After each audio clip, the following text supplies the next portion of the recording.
Aujourd'hui, je veux vous présenter en fait énormément de données sur la recherche en général et spécifiquement sur le droit. Donc, on a appelé ma présentation Inflation doctrinale. J'ai ajouté un sous-titre en fait pour ajouter l'effet du numérique parce qu'en fait, l'explosion qu'on voit en ce moment, elle est indissociable des modes de diffusion numérique. Donc, numérique et mode de diffusion des connaissances.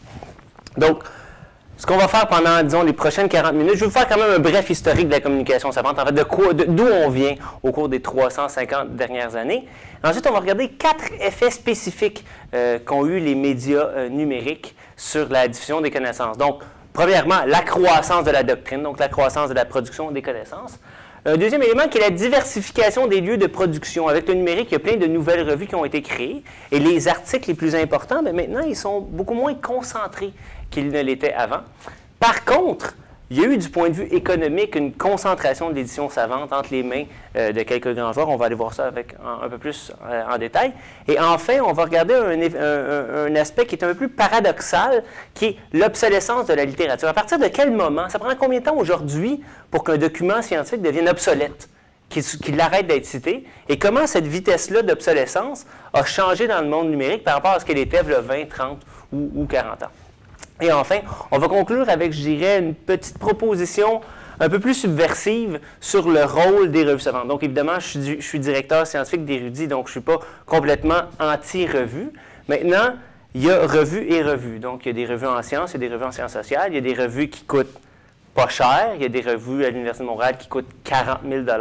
Donc, il y a tout un écosystème de revues qu'il faut disséquer pour comprendre, en fait, quel peut être le rôle vraiment utile d'une revue dans le monde numérique d'aujourd'hui. Donc, diffusion des connaissances.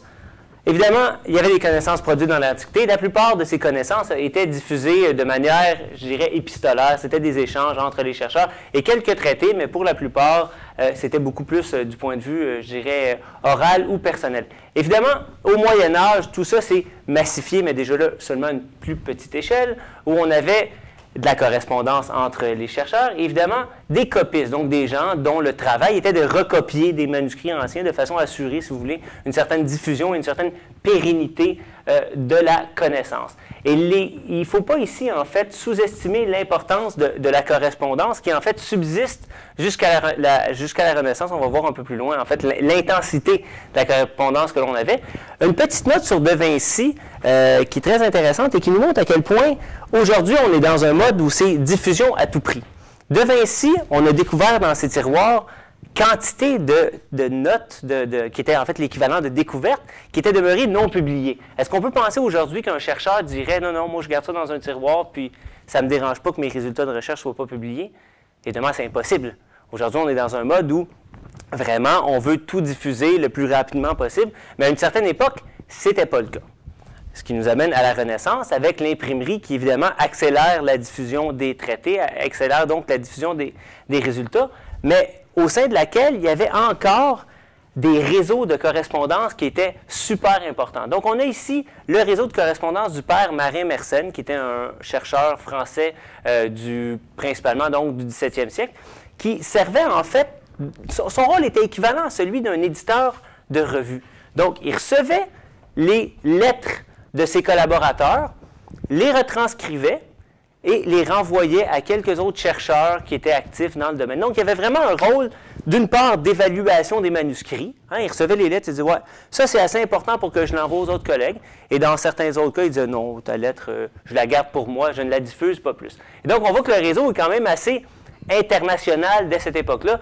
Mersenne qui est ici, qui correspond avec Descartes, qui correspond avec Constantin Huygens, qui correspond à 2 niveaux de personnes avec Galilée. Donc, on voit qu'il y a déjà un réseau d'échanges européens qui est analogue encore là aux échanges qu'on a eus dans les revues dans les 350 années qui ont suivi sa création, mais qui se fait vraiment à l'échelle des lettres. Donc, en gros, on voit vraiment une certaine parenté entre la lettre, les échanges épistolaires, en fait, et puis l'article de revue qui prend forme quelques décennies, en fait, plus tard. Je reviens en arrière. Évidemment, à la Renaissance, l'imprimerie accélère la diffusion des traités savants. Et là, il y a la fondation d'une organisation ou d'une série d'organisations qui est cruciale dans la diffusion des connaissances, que sont les sociétés savantes. la Société royale britannique, la Société royale à Édimbourg, etc., où là, vraiment, on se réunit entre chercheurs pour discuter des découvertes savantes et, en gros, faire des échanges qui étaient seulement possibles avant via la correspondance épistolaire. Et c'est, en gros, l'émergence d'une communauté scientifique que l'on voit apparaître avec tout ça. Et c'est extrêmement intéressant, en fait, de comparer l'évaluation par les pairs qui était faite par les sociétés savantes avec ce qui s'est passé un peu plus tard avec la création des revues. Lors des réunions des sociétés savantes, il y avait un groupe qui était à peu près aussi important que ce qu'on a ici, et le groupe était garant, si vous voulez, de la véracité des connaissances qui étaient produites. Donc, vous étiez les pairs, je faisais l'expérience devant vous, et vous confirmiez effectivement que l'expérience, elle avait fonctionné, que le phénomène que j'avais décrit était bel et bien un phénomène réel. Et donc, l'évaluation par les pairs se fait en direct via les présentations publiques, ce qui est quand même assez intéressant. On ne pourrait pas penser à ça aujourd'hui, compte tenu de la taille de la communauté scientifique.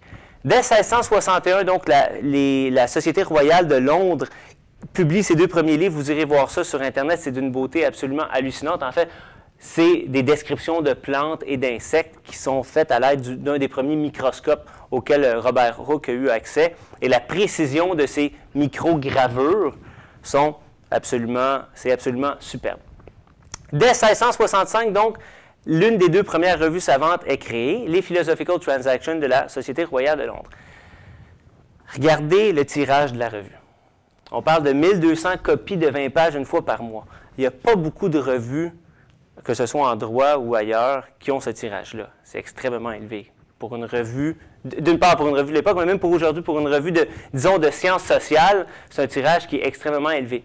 Et ce qui est fort intéressant, c'est que le délai de publication de ces revues était, je dirais, plus rapide que le sont certaines de nos revues aujourd'hui. C'est pas rare, en fait, en économie ou en sciences sociales, en sciences de l'information dans mon domaine, où je soumets un article à une revue, il est accepté dans les mois qui suivent, mais il va apparaître un an après sur le site web de la revue. Donc, les délais de publication dans le monde numérique sont, dans beaucoup de cas, plus longs que ce qu'il y avait il y a 350 ans. Donc, la perspective historique nous permet de comparer, nous permet de nous rendre compte que dans le numérique, ce n'est pas nécessairement plus rapide que ça pouvait l'être auparavant.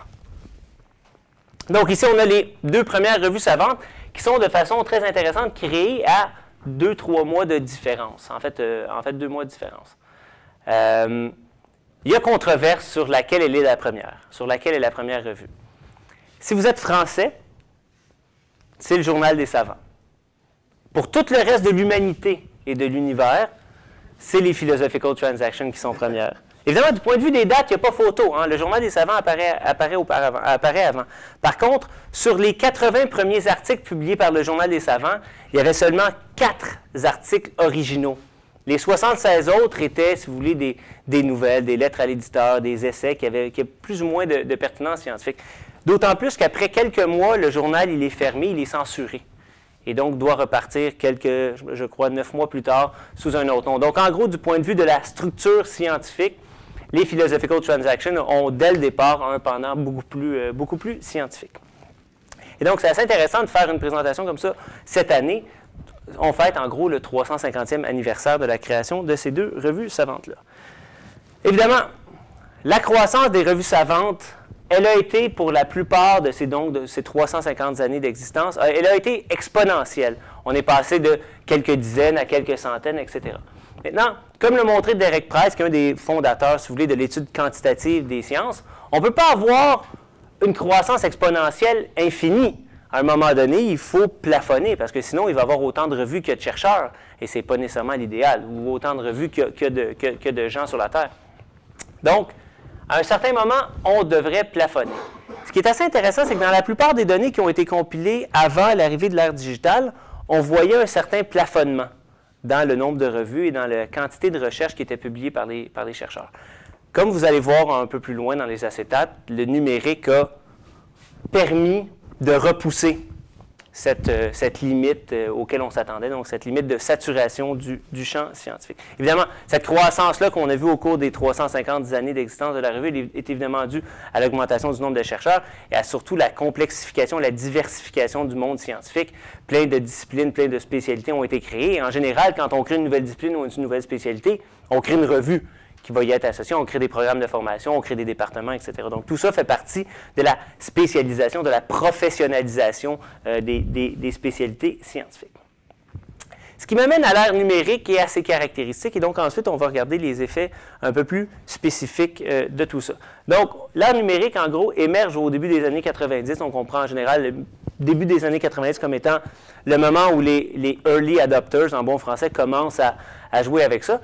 Mais il y a vraiment une démocratisation de l'usage au milieu des années 90. À partir de ce moment-là, les gens sont allés chercher une adresse courriel, on a eu accès à Internet à la maison. Donc, c'est vraiment à partir de ce moment-là où la communauté scientifique s'est appropriée ce mode de communication. Et donc, en contexte scientifique, l'information numérique, en fait, est beaucoup plus facile à créer que l'information papier, beaucoup plus facile à mettre à jour, beaucoup plus facile à réutiliser, à accéder, également à transmettre. Donc, tout ça amène des transformations vis-à-vis le papier qui sont assez importantes.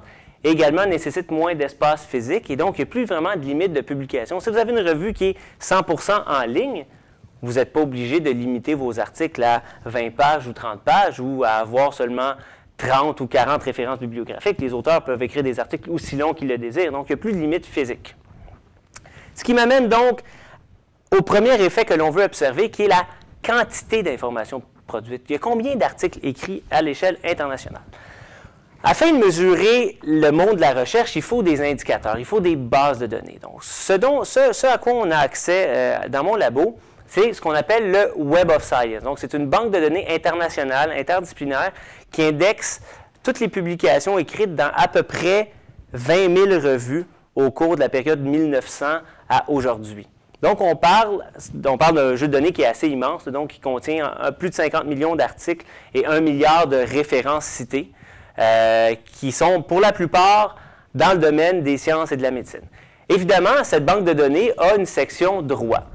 C'est la section droit qui est indexée, elle est très peu québécoise et légèrement canadienne et principalement, en fait, anglo-américaine. Donc, ce que je vais vous présenter aujourd'hui, et donc c'est un caveat important à garder en tête, touche principalement le monde américain, anglais, un peu européen, mais très peu québécois. C'est donc évidemment une limite. Maintenant, a priori, la plupart des observations macro qu'on va observer s'appliqueraient au Québec. Le gros problème avec le Québec, c'est qu'il n'y a pas de base de données qui nous permet d'avoir accès à des informations similaires. Donc, on parle quand même de 250 000 documents, ce qui est quand même pas mal, écrits de 1900 à 2014. 252 revues, et là, donc, je vous ai donné quelques exemples des revues qu'on a dans la banque de données. Évidemment, on a toutes les law reviews d'à peu près toutes les universités américaines et les grands journaux européens et les grands journaux internationaux. Donc, la section droit représente un demi% en fait de la connaissance produite à l'échelle mondiale dans la banque de données. Et donc, ce qu'on va faire pour la plupart de la section, les données empiriques que je vais vous présenter, on va osciller, si vous voulez, entre ce qu'on observe pour le droit et ce qu'on observe à l'échelle un peu plus macro pour l'ensemble des différents domaines, tant des sciences sociales que des sciences. Donc ici, on a le nombre d'articles publiés à l'échelle mondiale. On est parti de, en gros, quelques milliers en 1900. Et là, on a une première baisse ici que l'on ne voit pas très bien à cause de la quantité, qui est évidemment due à la Première Guerre mondiale. Pendant la Première Guerre mondiale, il y a moins de littérature qui se publie. Même chose pendant la Deuxième Guerre mondiale. Et là, après ça, on a une croissance qui est en gros quasi exponentielle. Les travaux qui avaient été publiés avant que je m'amuse à recompiler ça au cours des dernières semaines s'arrêtaient à peu près ici. Et donc, la plupart des auteurs disaient, bien, effectivement, on a probablement atteint un certain plateau. On voit ici que ça monte très rapidement et là, whoop, ça semblait se stabiliser ou à tout le moins prendre une tendance qui était linéaire au lieu d'être exponentielle.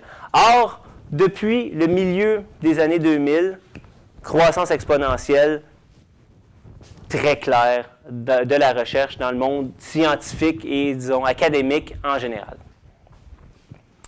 En droit, même chose, mais je dirais un peu plus décalé. Donc, on a vu une certaine stabilité au cours de la décennie 80, 90, 2000, suivie dès la deuxième moitié des années 2000 d'une augmentation qui est, ma foi, magistrale, où on passe d'à peu près 2500 articles indexés à près de 4600, 4700. Donc, une vraie augmentation claire qui est due d'une part à l'augmentation de la place de publication. Les revues acceptent davantage d'articles qu'ils en acceptaient, des nouvelles revues qui sont créées. Et donc, il y a une tendance qui est assez claire en droit. L'inflation dont on parlait en introduction, elle est effectivement présente dans les données sur le droit. Puis on va voir d'autres aspects inflationnistes un peu plus loin. Comment tout ça se compare avec les sciences sociales prises dans leur ensemble? Même chose. Donc ici, on a pris l'ensemble des sciences sociales comme un tout. Évidemment, compte tenu qu'on a davantage de données en sciences sociales, les tendances sont un peu plus claires, ça fluctue un peu moins.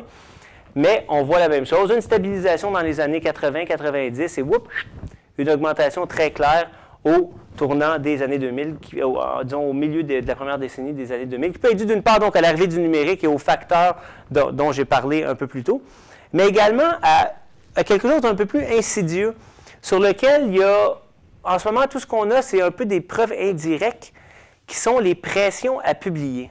Donc, de plus en plus, les profs, les étudiants de doctorat, les postdocs, on nous demande de publier davantage. Évidemment, pour publier davantage, il n'y a pas de façon plus facile que de créer davantage d'espace de publication. Donc, en créant des revues qui acceptent davantage de papier, bien, effectivement, on réussit à publier plus. Donc, une inflation qui est à la fois due par l'effet numérique qui rend ça plus facile, mais également par le fait qu'il y a une pression de plus en plus importante à publier, qui, comme je vous dis, est de plus en plus étudiée par beaucoup de chercheurs en études sociales de la science, qui essaient de montrer les effets pervers, en fait, de toutes les évaluations quantitatives et évaluations, je dirais, un peu plus formelles des pratiques de publication des chercheurs. Mais tout ça tend à démontrer qu'effectivement, tout ça a eu un effet. Ce qui m'amène à une deuxième inflation qui, celle-ci, est encore plus, je dirais, surprenante et dans laquelle le droit se classe. C'est les données les plus élevées que j'ai obtenues pour une discipline des sciences sociales et humaines. Ici, ce qu'on a, c'est le nombre moyen de références par article. Donc, vous écrivez de plus en plus. Et maintenant, dans chaque document que vous écrivez, est-ce que vous documentez davantage? Donc, c'est quoi votre usage qui est fait de la littérature savante? On est passé en 1900 à environ 6 références par article à 70 en 2014. Et je n'ai pas trouvé de domaine où c'était plus élevé. Donc là, je vous ai mis quelques petits domaines afin de comparer. Donc en économie, on est à 40. En éducation, on est à 48 environ. En histoire, qui est un domaine où on cite abondamment en histoire, c'est bien connu. Et en plus, en histoire, on cite à la fois des sources primaires et des sources secondaires. Mais on est quand même à seulement 56, 57. En philosophie, même chose, qui est un domaine où le nombre de références est considéré comme étant assez élevé. Et enfin, en droit, donc, on est à plus de 70, 71, 72. Donc, effectivement, une augmentation qui est marquée des références qui sont citées. C'est extrêmement intéressant parce que dès 1900, en fait, les juristes de l'époque citaient davantage que leurs collègues physiciens. Par exemple, en physique, ce qu'on avait, c'était 1 ou 2 références par article. Les pratiques de citation étaient extrêmement différentes. Pour prendre un exemple que je donne souvent, Einstein, par exemple, dans ses articles, citait personne. C'était bien connu que les physiciens citaient à peu près personne. Et en général, dans le cas d'Einstein, qui citait-il? Lui-même. Donc, il y avait des pratiques d'autocitation assez importantes. Je n'ai pas regardé les taux d'autocitation, mais ça serait effectivement assez intéressant d'y jeter un œil. Donc, d'une part, inflation de la production. Et enfin, non pas enfin, mais disons, deuxièmement, inflation du nombre de références par article. Ici, on a les deux petites montagnes qui sont là, sont dues à, je dirais, des anomalies dans les données où on a quelques numéros de revues qui citent abondamment, style des numéros spéciaux, anniversaires, où on a des bibliographies super grandes qui viennent affecter les données. Maintenant, bien qu'on voit une inflation donc du nombre d'articles, une inflation du nombre de références par article, contrairement à ce qu'on voit dans à peu près tous les domaines savants, le droit n'a pas d'inflation de la collaboration. Dans tous les domaines des sciences sociales, à peu près, on passe de l'auteur unique, l'auteur classique qui écrit son article et qui reçoit peut-être des commentaires à gauche, à droite de collègues, mais qui ne coécrit pas, Dans tous les domaines des sciences sociales et encore plus dans les domaines des sciences, on voit une augmentation qui est vraiment marquée. Dans beaucoup de domaines, on est maintenant à 6 auteurs, 7 auteurs par article. Dans les domaines de la physique, on est à 20, 30, 40. En droit, ça ne bouge à peu près pas. Le seul domaine, parmi ceux là, que l'on a analysés, le seul domaine qui est un peu plus bas, c'est la philosophie. Mais on est vraiment très différent de la sociologie, de l'économie, de la gestion, des sciences d'éducation.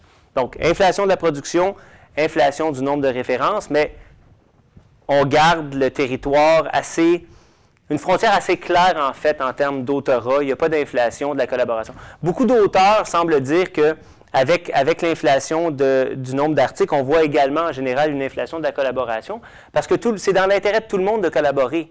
Puisque l'évaluation de la recherche se fait en général sur la base du nombre d'articles publiés, bien, collaborer avec d'autres collègues fait en sorte que l'on augmente son nombre d'articles. Et donc, ça expliquerait en partie les augmentations que l'on observe dans d'autres champs. Par contre, dans le cas du droit, il n'y a à peu près pas d'effet. Évidemment, on peut dire qu'au cours des 10 dernières années, il y a eu une augmentation, mais avouons-le, c'est sans commune mesure avec ce que l'on observe pour les autres domaines. Ce qui m'amène, maintenant, on va monter de niveau un peu. Donc, on a vu les grands domaines, on a vu le droit. Maintenant, le numérique a eu un effet qui est extrêmement important à l'échelle macro, qui est la diversification des lieux de publication et donc la diversification des revues les plus importantes.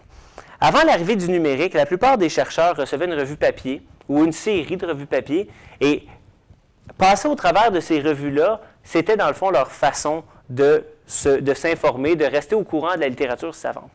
Avec l'arrivée des modes d'indexation numérique, on va sur une base de données et on attrape à peu près tout ce qu'on veut. Donc, autrement dit, la recherche d'information est passée on passe au travers d'une série de revues à je peux chercher dans l'ensemble de la littérature savante. Ce que ça a eu pour effet, et là ici on voit encore là l'effet du milieu des années 90, ça a eu pour effet en fait de rendre les grandes découvertes qui étaient autrefois invisibles car pas publiées dans les grandes revues, de plus en plus visibles. Donc, en termes techniques, ce qu'on observe ici, c'est une descente, une baisse de la corrélation entre le facteur d'impact des revues, qui est dans le fond une mesure de la qualité, si vous voulez, des revues savantes, et la proportion d'articles qui sont hautement cités.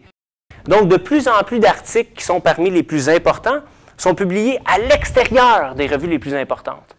Donc, on a donc une diversification des lieux importants de publication, qu'on observe également à l'échelle des revues spécifiquement. Donc, ici, ce qu'on a, évidemment, c'est des revues de sciences et de médecine. La revue PNAS, la revue Nature, la revue Science, qui sont sans doute des revues que vous connaissez, qui, il y a une vingtaine d'années, réussissaient à aller chercher 8, 7, 6 % des articles les plus cités. Donc, étaient vraiment surreprésentés dans les articles hautement cités. Et là, ce qu'on voit au cours des 20 dernières années, c'est une baisse. Donc, vraiment, clairement, une diversification des revues qui publient les découvertes les plus importantes. Effet, là, on passe à l'effet de diversification, on peut dire que c'est une bonne nouvelle, hein, parce que ça veut dire que peu importe où vous publiez, votre article, s'il est bon, va être découvert, parce que maintenant, on a des modes de découverte qui sont beaucoup plus démocratiques que ce l'était à l'époque où on passait au travers seulement d'un sous-ensemble de revues. Donc, l'acétate précédente, je dirais que c'est un effet vraiment positif du numérique. Celle-ci l'est beaucoup moins. Donc, ici, ce que vous avez, c'est la consolidation de l'édition savante. Donc, la consolidation des articles savants entre les mains d'un oligopole de quelques compagnies. Et encore là, on voit un effet marqué du numérique. Prenons les sciences sociales et humaines, puisque c'est le domaine dans lequel on évolue. Au milieu des années 70, plus de 90%, en fait 95% des articles étaient publiés par des éditeurs indépendants. Donc, des sociétés savantes, des universités. Et très peu de compagnies de compagnies à but lucratif. On voit une certaine tendance à la baisse, mais on voit surtout un effet marqué du numérique encore au milieu des années 90. Qu'est-ce qui s'est passé? Avec le tournant numérique, ces petites revues de sociétés savantes se sont dit, bien moi, je suis incapable de produire une revue numérique. Moi, je connais le système, je suis capable de produire une revue papier, il n'y a pas de problème. Mais là, s'il faut que je donne accès à une revue numérique à l'ensemble de mes abonnés, je ne suis pas capable de faire ça. Ça va me coûter trop cher, je n'ai pas les moyens. Donc, qu'ont fait les grands éditeurs commerciaux? Ils ont dit, bien, il n'y a pas de problème. Vendez-nous votre revue, puis nous, on va s'occuper de la diffuser au sein de la communauté scientifique. Donc, ils ont racheté, en gros, concrètement, une série de revues savantes, en fait, une immense quantité de revues savantes, pour une bouchée de pain. Et donc, aujourd'hui, en sciences sociales et humaines, on a les 5 éditeurs, donc Reed Elsevier, Springer, Wiley, Taylor & Francis et Sage, qui sont 5 compagnies privées, qui contrôlent plus de la moitié de la littérature savante. Et donc, contrôlent en gros les lieux de publication des chercheurs et contrôlent dans le fond les modes d'évaluation, parce que c'est dans leur revue que l'on doit publier pour bien paraître dans les différents classements. Et donc, Elsevier, à elle seule, contrôle à peu près 19%. Évidemment, tout ça varie dans les différents domaines des sciences sociales. Il y a des domaines des sciences sociales qui sont un peu plus dans le pétrin. Il y en a d'autres pour qui la situation, elle est un peu moins problématique. La psychologie, par exemple, 75% des articles sont publiés chez 5 grands éditeurs.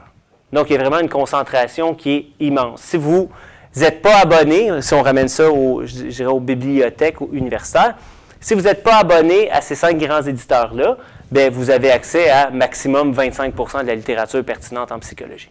Donc, on est vraiment dépendant par rapport au contenu qui leur appartient. Donc, psycho, champ professionnel, sciences sociales, santé. Humanité est beaucoup plus bas et les arts sont encore plus bas. À votre avis, pourquoi arts et humanité, il n'y a à peu près pas de contrôle des grands éditeurs? Précisément. Ça ne coûte rien, les revues en arts et humanité. Ce n'est pas des revues qui sont dispendieuses. Donc, il n'y a aucun intérêt à aller les chercher.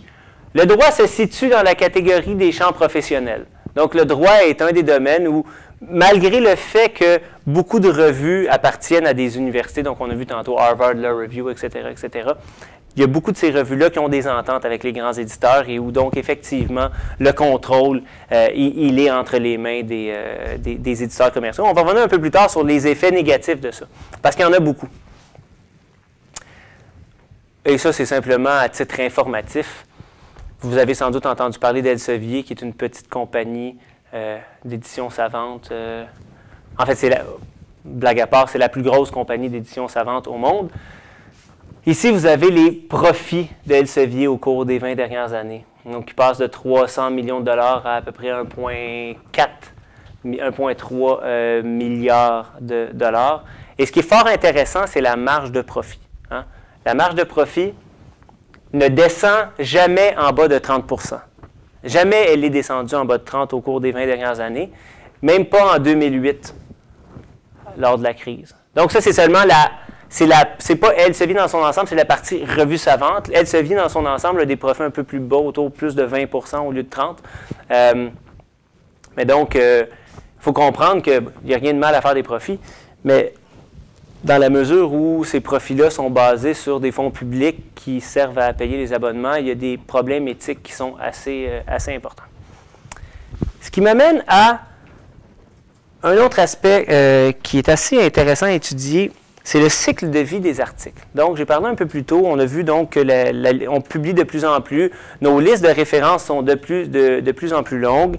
On a vu que la littérature se diversifie, mais en même temps se concentre entre les mains de quelques éditeurs savants. Un effet du numérique qui est extrêmement intéressant à étudier, que ce soit pour le droit ou pour d'autres domaines, c'est la durée de vie des documents. Donc, on sait qu'on publie de plus en plus, mais est-ce que nos connaissances sont de plus en plus jetées rapidement? Ou non, au contraire, nos nouvelles connaissances ont une plus grande persistance. Il y a un lieu commun qu'on entend depuis des dizaines d'années, que la durée de vie des objets est les plus courte, que l'on bâtit, que l'on construit cheap aujourd'hui par rapport à ce que l'on faisait à une certaine époque. Donc, il y a un corollaire de tout ça qui dit, bien, probablement que les connaissances que l'on fait aujourd'hui sont peut-être un peu plus cheap et puis deviendraient obsolètes plus rapidement. On peut ajouter à ça le fait qu'évidemment, on a accès aujourd'hui plus rapidement aux connaissances, soit tout le moins, c'est un lieu commun de dire qu'on a accès plus rapidement aux différents documents qui sont publiés par des chercheurs. Maintenant, les résultats sont quand même assez intéressants. On sait par ailleurs que la connaissance qui est contenue dans les articles, elle n'est pas éternelle. On sait que les articles ont un certain cycle de vie et que donc leur validité, elle est fonction de l'époque, elle est fonction du contexte, fonction du fait qu'il y a des nouvelles méthodes qui sont créées, il y a des nouvelles disciplines qui sont créées. Et il y a également un concept qui est très bien connu en sociologie des sciences qui s'appelle l'oblitération par incorporation. Donc, les documents, on arrête de les citer pas parce qu'ils sont devenus faux ou obsolètes, mais parce que ce qu'ils contiennent fait maintenant partie de la science canonique. On n'a plus besoin, par exemple, de citer Einstein en physique. Hein, tout le monde comprend que c'est en arrière de nous, et là, on est rendu un peu plus loin dans la connaissance, donc on va citer des connaissances qui sont un peu plus récentes. Donc, Einstein est à peu près seulement cité par des historiens qui vont faire l'histoire de la discipline, etc. Donc, la durée de vie d'un article, ça ressemble à peu près à ça. Donc, vous avez la courbe qui est la plus élevée, c'est les domaines médicaux. Donc, le domaine de la santé, c'est un domaine où on publie beaucoup, mais où, assez rapidement, les articles arrêtent d'être cités. Donc, on voit qu'on atteint un pic, si vous voulez, après 2 ans, et ensuite, ça descend, et les articles, donc, sont de moins en moins cités très rapidement. À l'opposé, dans les arts et les humanités, on a une plus grande persistance. Vous voyez que le pic est plus bas, mais par contre, on a une plus grande quantité de citations qui viennent dans les années qui suivent. Donc, mais malgré ces différences disciplinaires, on voit quand même qu'un article, en général, ce n'est pas éternel.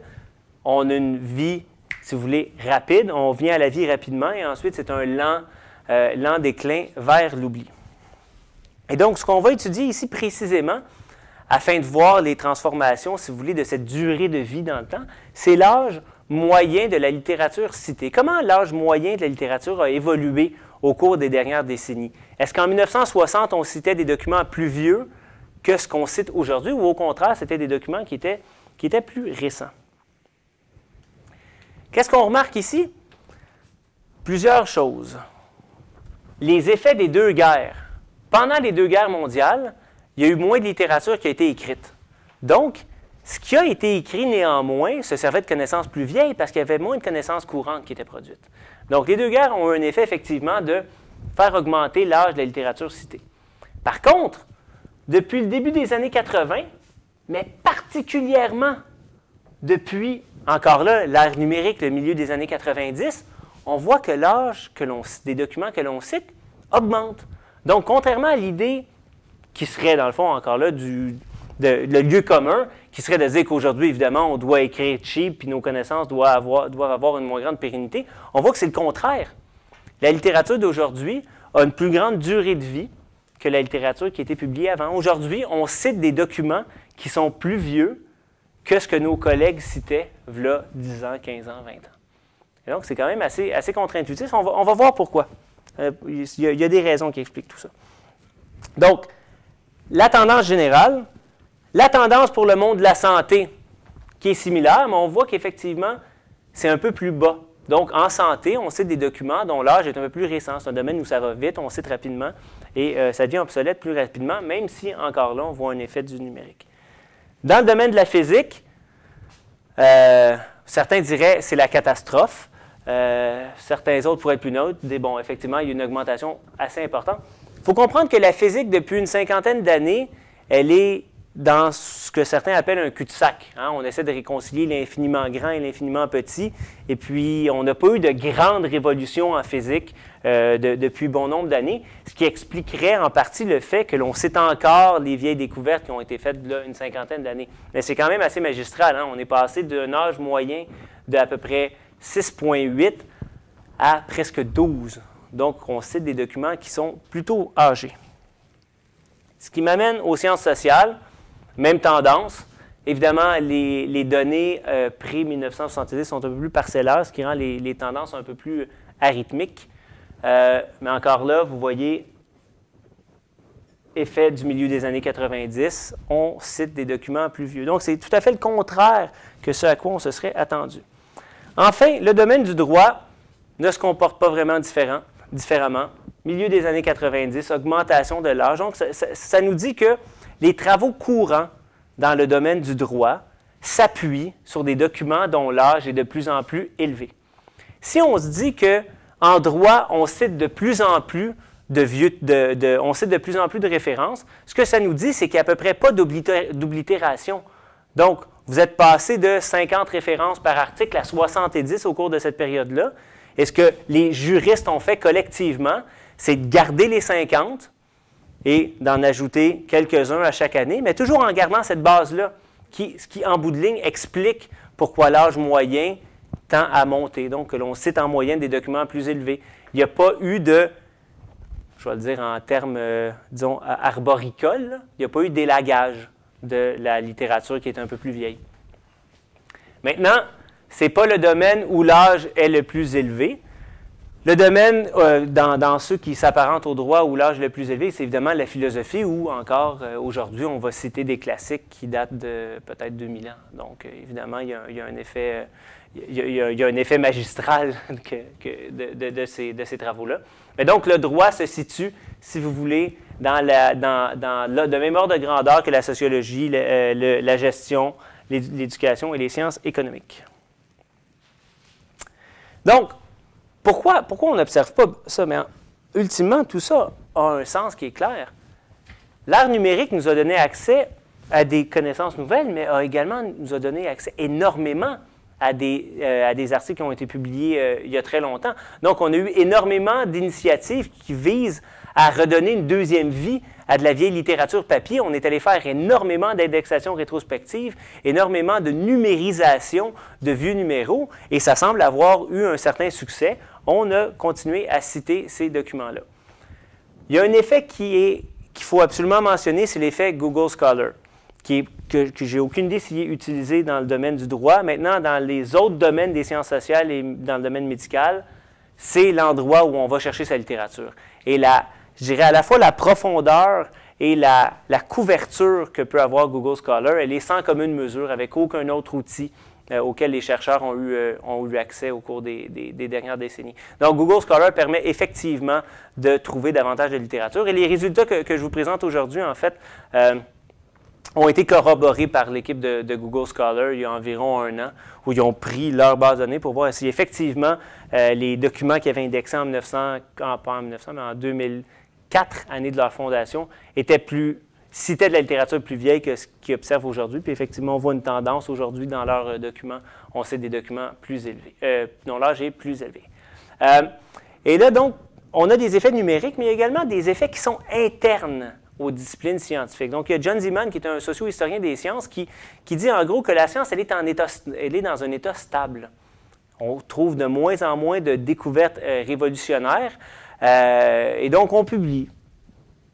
Le petit bonhomme de la science fait son chemin, mais il n'y a pas eu de découverte magistrale, particulièrement dans les domaines des sciences naturelles, depuis ce qui s'est produit dans la période de l'après-guerre, donc les 30 glorieuses 45-75. Donc, ce que ça fait dire, c'est qu'aujourd'hui, on publie davantage, mais qu'on découvre moins.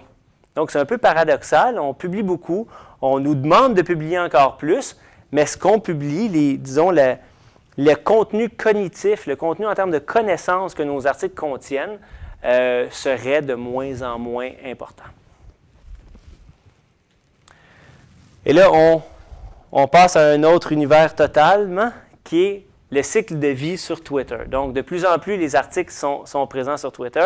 Donc, d'une part, on vient de voir que les articles sont cités de plus en plus longtemps dans la littérature scientifique. D'autre part, ce qu'on remarque, c'est que la vie d'un article sur Twitter, c'est court. Donc, ici, ce que vous avez, c'est le nombre de jours depuis le moment où l'article était disponible en ligne. Et là, ce qui est intéressant, c'est que dans le monde numérique, il y a souvent plusieurs versions d'un article qui peut être publié. Donc, Archive, c'est la plateforme qui est utilisée par les chercheurs en physique, qui servent à peu près plus de revues savantes.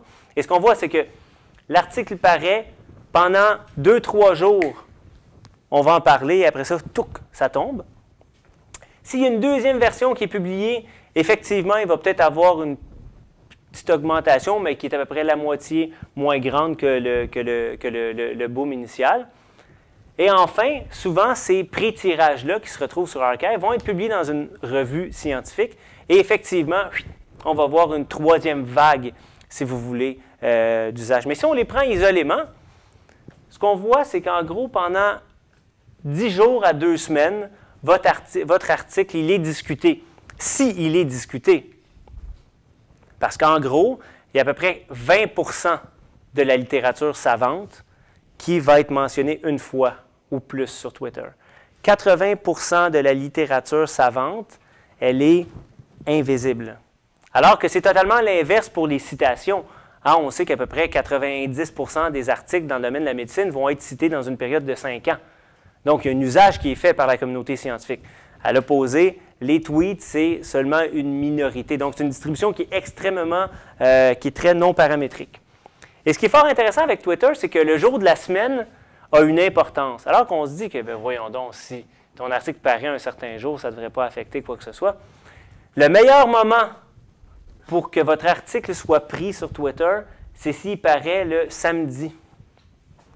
Oui, c'est curieux parce que il va être un petit peu cité la fin de semaine, mais le lundi, qui est le moment où les gens rembarquent sur leur compte Twitter, bien, il va bénéficier de l'effet d'entraînement, en fait, qui va avoir eu la fin de semaine, et donc va atteindre un max le lundi. Et le pire moment, c'est le vendredi. Parce que là, déjà, le vendredi, les gens se déconnectent un peu, et les 2 jours qui suivent, bien, c'est le, entre guillemets, le semi-blackout de la fin de semaine. Même si tout le monde va sur Twitter la fin de semaine, mais les gens y vont moins intensément. Donc, c'est quand même assez intéressant de voir que, donc, d'une part, la journée de la semaine a un effet, mais également que les gens que Twitter, qui est pour beaucoup, où les gens pensent beaucoup cet outil-là comme étant un outil de loisir, dans les faits, pour le monde scientifique, c'est un outil de travail. Les gens tweetent des articles scientifiques la semaine pendant qu'ils sont au bureau ou à la maison, mais à tout le moins qu'ils sont en train de travailler. Et donc ici, ce que vous avez, c'est les différents effets combinés en fonction des jours de la semaine. Mais ce qu'il faut retenir surtout, c'est que le 15 minutes de gloire sur Twitter pour un article scientifique, ce n'est pas un 15 minutes. En gros, c'est un 3 jours. Et ensuite, ça disparaît. Et ça, encore là, c'est si vous êtes chanceux, si vous faites partie du 20 %. Il y a beaucoup de résultats super intéressants à partir de ces données-là. De façon très, c'est pas des données qui sont ici, là, mais de façon très contre-intuitive, les documents savants qui sont le plus tweetés, ce n'est pas les articles scientifiques, c'est les éditoriaux, c'est les lettres à l'éditeur, c'est les nouvelles. Donc, c'est tous des documents dont le contenu scientifique est beaucoup plus, je dirais, simple ou dilué. Un article de physique super complexe va avoir aucune discussion sur Twitter parce que la barrière à l'entrée du langage formel rend ça beaucoup plus difficile à tweeter par monsieur, madame, tout le monde. À l'opposé, un article qui est donc, disons, prévulgarisé, donc un élément de nouvelle qui va se trouver dans une revue savante, va avoir des taux de tweets qui sont extrêmement élevés. Donc, c'est l'inverse d'un article savant. Un article savant, c'est cité, mais ce n'est pas tweeté. À l'opposé, un éditorial, c'est tweeté, mais ça ne sera à peu près pas cité. Ce qui nous montre qu'on a une variété de modes de diffusion des connaissances dans le monde numérique et qui s'adressent donc, dans beaucoup de cas, à des publics différents, ou qui ont des usages qui sont différents. Ce qui m'amène à un aspect sur lequel, personnellement, je vous présente ça comme un petit pas de côté. J'ai jamais eu la chance de jaser de ces résultats-là avec des juristes et j'aimerais savoir votre opinion là-dessus quand viendra la période de discussion. Vous savez que les conseils subventionnaires aujourd'hui nous demandent de déposer notre article en accès libre dans l'année qui suit sa publication. Hein, donc, c'est rendu obligatoire pour les gens financés par les 3 conseils. Il y a beaucoup d'universités qui ont des mandats institutionnels. Donc, vous avez 1 an en tant que chercheur pour déposer votre article en accès libre. Et donc, quand on a fait notre travail sur les tweets, on a beaucoup étudié la date de publication pour essayer de trouver un moment T0 à partir duquel on pouvait mesurer les tweets qui étaient reçus par l'article. Et là, on a trouvé beaucoup de revues qui avaient une série de dates de publication qui allait donc de la date de soumission à la date de révision, à la date d'acceptation de l'article, à la date où il y a eu une version finale. Et donc, dans la version finale, il y avait plusieurs dates, donc date de publication en ligne, le numéro de la revue et la date où le numéro de la revue était en ligne, qui est une date différente. Hein. L'article peut être paru en ligne, donc le 21 janvier 2015, mais il est publié en ligne une autre fois le 15 juin 2015. Il était avant le 15 juin 2014, puis en fait, la date de publication finale, c'est février 2015. Donc, vous comprenez qu'il y a plusieurs dates. Dans ce cas-ci, il y a 3 dates de publication de l'article final. C'est laquelle la date à partir de laquelle l'embargo commence? Mon point de vue, ce serait que c'est la première. Évidemment, le point de vue des éditeurs, quand va venir le temps de débattre ça, ça va sûrement être que non, c'est la dernière. Ce qui veut donc dire que la période durant laquelle l'embargo a lieu, donc la période durant laquelle ils ont le monopole de la diffusion, s'allonge compte tenu de la confusion qui est créée ici. Donc, on pourra en parler dans la discussion, mais donc le numérique rend tout ça extrêmement complexe. Donc, c'est quoi une date de publication?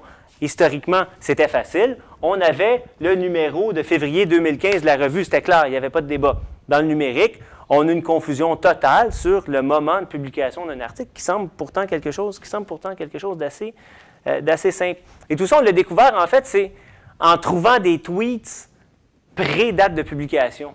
Donc, on voit qu'il y a des éditeurs comme Springer qui nous mentionnent une date de publication qui est cohérente avec ce qu'on observe sur les médias sociaux.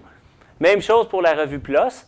Maintenant, l'éditeur Wiley-Blackwell semble jouer avec ses dates de publication parce que la date de publication finale est postérieure à certains tweets qui peuvent être reçus par l'article. Et même chose pour Nature Publishing Group.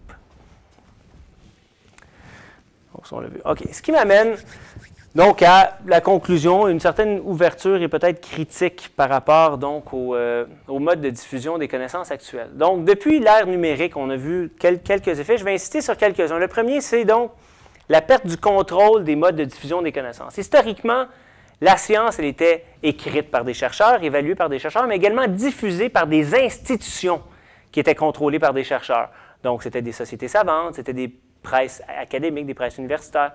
Depuis les 20 dernières années, on a totalement perdu le contrôle de tout ça pour remettre ça collectivement, sans nécessairement le vouloir, mais c'est quand même ça l'effet net, donner ça ou vendre ça à des compagnies privées.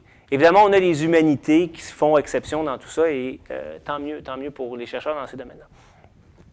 On a également une augmentation des profits des éditeurs et on peut dire que jusqu'à un certain point, les fonds que l'on donne aux éditeurs, compte tenu que 40 de tout ça qui s'en va en profit, que c'est d'une certaine façon des fonds qui auraient pu rester dans le monde académique pour payer des étudiants, payer des infrastructures, payer des enseignants, etc. Donc, c'est des fonds publics qui sortent du monde universitaire pour aller dans le milieu de la finance.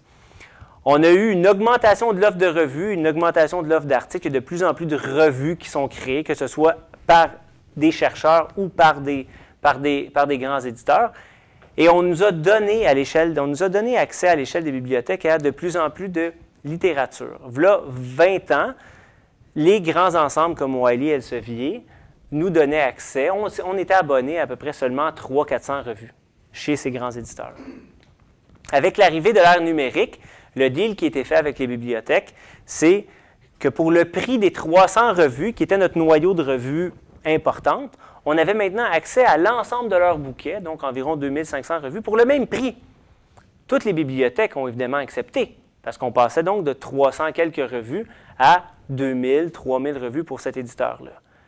Maintenant, aujourd'hui, on réalise que l'augmentation de 400 % qu'ils nous ont donnée au cours des 20 dernières années, elle est plus soutenable. On n'est plus capable de payer pour ces 2500 revues. Et donc, on essaie de revenir aux 300 que l'on avait originellement. Mais s'abonner aux 300 coûterait 2 fois le prix du grand ensemble. Donc, on est dans le pétrin collectivement. On n'est même plus capable d'aller rechercher ce qu'on avait au début, qui est notre noyau de revues les plus importants. Et il y a vraiment une petite partie de ces revues-là qui sont utilisées. Pour vous donner une idée, là, donc j'ai fait l'analyse à l'UDM, j'ai fait l'analyse à l'UQAM, j'ai fait l'analyse à Sherbrooke et on est en train de faire l'analyse à l'Université Laval.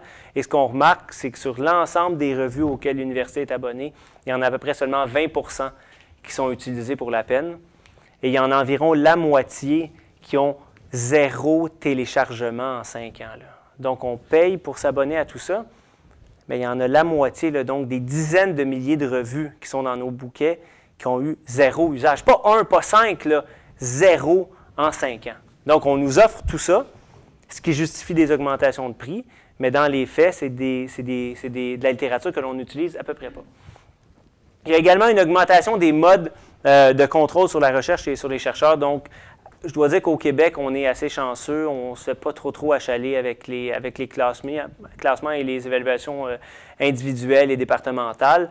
Mais dans certaines universités, particulièrement aux États-Unis et en Europe, les chercheurs sont évalués quasi annuellement sur leur nombre de publications, sur leurs subventions, qui sont tirées de systèmes qui appartiennent aux grands éditeurs. Donc, une intégration verticale, si vous voulez, du monde de la publication et de l'évaluation savante, où une compagnie comme Elsevier a un outil qui vous permet d'évaluer vos publications qui sont dans une base de données de revues dont la majeure partie leur appartiennent et auxquelles vous êtes abonné aussi via la bibliothèque. Donc, le contrôle d'une compagnie comme Elsevier sur le monde de la publication savante et sur le monde de l'évaluation de la recherche, il est sans commune mesure avec ce que l'on a connu avant. Donc, on voit qu'on nous offre de plus en plus de revues. Ces revues nous coûtent de plus en plus cher, mais là, il faut se poser la question, c'est quoi? Qu'est-ce que les revues font aujourd'hui qui justifie que l'on dépense autant d'argent pour s'y abonner? Est-ce que c'est pour la diffusion des résultats de la recherche? Bien, il y a d'autres modes. Évidemment, la revue est encore une façon de diffuser la recherche, il n'y a aucun doute. Mais il y a d'autres modes qui peuvent être utilisés pour diffuser la recherche. Il y a des domaines comme en physique où on se sert à peu près plus des revues. Est-ce qu'on sert des revues? Est-ce que l'évaluation par les pairs peut passer par d'autres modes que la revue savante? Bien évidemment. Hein? L'évaluation par les pairs, elle est faite par des chercheurs de façon gracieuse. Ça pourrait très bien être fait via un autre système. C'est un peu la même chose pour l'archive des connaissances. Hein? On peut très bien les archiver ailleurs que dans des revues. La revue n'a plus le monopole de ces trois rôles principaux qui étaient vraiment au cœur de la mission des revues, particulièrement dans le monde papier, dans le monde pré-numérique. En sciences sociales et humaines, il y a une fonction qui est centrale des revues, c'est de fédérer des communautés. Compte tenu que les communautés scientifiques en sciences sociales et humaines sont beaucoup moins internationales, mais beaucoup plus nationales parce qu'elles sont associées à des objets locaux. Hein, le droit québécois, ce n'est pas le droit grec, donc c'est normal d'avoir des revues nationales qui sont fortes, mais encore là, il faut les soutenir, ce qui n'est pas toujours le cas au Québec en ce moment. Et donc, en sciences sociales et humaines, les revues ont un rôle crucial de fédération des communautés. Mais en sciences, compte tenu que tous les objets sont internationaux, la molécule X se comporte de la même façon ici qu'en Chine. Donc, la revue va être internationale parce que son objet est international. La revue a un rôle donc qui est beaucoup moins important. Donc, le rôle qui est, je dirais, commun aux revues dans le domaine des sciences, c'est vraiment un rôle qui est symbolique. C'est de fournir une hiérarchie des découvertes, une hiérarchie des chercheurs. Donc, autrement dit, le rôle des revues aujourd'hui, c'est quoi en sciences? C'est de dire, vous avez publié dans Nature ou dans Science ou dans une grande revue, bravo, vous avez une promotion. Ou vous êtes publié dans une moins bonne revue et donc, bon, votre évaluation, elle est un peu plus négative. Donc, c'est essentiellement un vecteur de capital symbolique au sens bourdieusien. On vous octroie du capital qui est cohérent à la revue dans laquelle vous avez publié. Plutôt que d'effectivement lire l'article que vous avez écrit, on donne ce pouvoir-là, si vous voulez, à la revue savante dans laquelle on publie. Dans ce contexte-là, ce n'est pas toutes les revues qui sont nées égales. Il y a des revues qui, effectivement, sont des vecteurs d'une plus grande quantité de capital, d'autres d'un peu moins de capital, et tout ça varie effectivement en fonction de la langue, du domaine et de l'éditeur. Et ce qui est problématique dans tout ça, c'est qu'on a beaucoup de politiques, et encore là, je dois dire qu'au Québec, on est quand même, on touche du bois parce que la situation est pire ailleurs, mais dans certains pays, on ne compte que les articles qui sont publiés dans les revues internationales, même lorsque l'on évalue les sciences sociales et humaines. Et donc, il y a un décalage qui est important entre ce qui est important pour la communauté dans laquelle le chercheur évolue et ce qui est compté dans les évaluations. Donc, par exemple, si vous voulez évaluer un chercheur dans le domaine du droit et que vous ne comptez que ses articles publiés dans les revues internationales, bien, vous manquez une part importante de sa production qui va être publiée dans des revues locales parce que son objet, il est local. Même chose si vous travaillez, si vous étudiez ou vous évaluez un historien québécois, en toute probabilité, il va écrire dans la Revue d'histoire de l'Amérique française, qui est une revue québécoise en français, et c'est là que la communauté des chercheurs sur le domaine va se trouver, pas dans une revue américaine. Et donc, si on dit à nos chercheurs, vous devez publier dans les revues américaines, c'est très bien, mais tout ça a des effets pervers immenses. Pourquoi? Parce que si on me demande de publier dans la revue américaine, il faut que je travaille sur un objet autre que le Canada. Parce que la revue américaine ne publiera pas ma recherche sur le Canada, elle va publier une recherche sur un objet qui est américain. Et donc, on va se retrouver à avoir dans nos universités des chercheurs payés par l'État québécois pour étudier la société américaine, ce qui est quand même assez paradoxal. Et ça, on le voit dans les données. Donc, on a fait une petite analyse très, très simple où là, on a regardé les articles canadiens en sciences sociales et humaines Lorsqu'ils sont publiés dans des revues canadiennes, bien, le mot Canada est dans l'abstract. On parle du Canada, notre objet, notre terrain sur lequel l'analyse elle est basée, bien, c'est au Canada. Si on publie dans une revue américaine, on ne parle pas du Canada. On va parler des États-Unis, on va peut-être faire une comparaison internationale, mais à tout le moins, le Canada ne sera pas là. Donc, il y a vraiment un effet, si vous voulez, pervers de ces évaluations qui sont basées sur des critères internationaux, où là, on va inciter nos chercheurs canadiens, québécois à arrêter de travailler sur le Québec, mais plutôt de travailler sur d'autres domaines qui sont internationaux. Donc, voilà. Merci.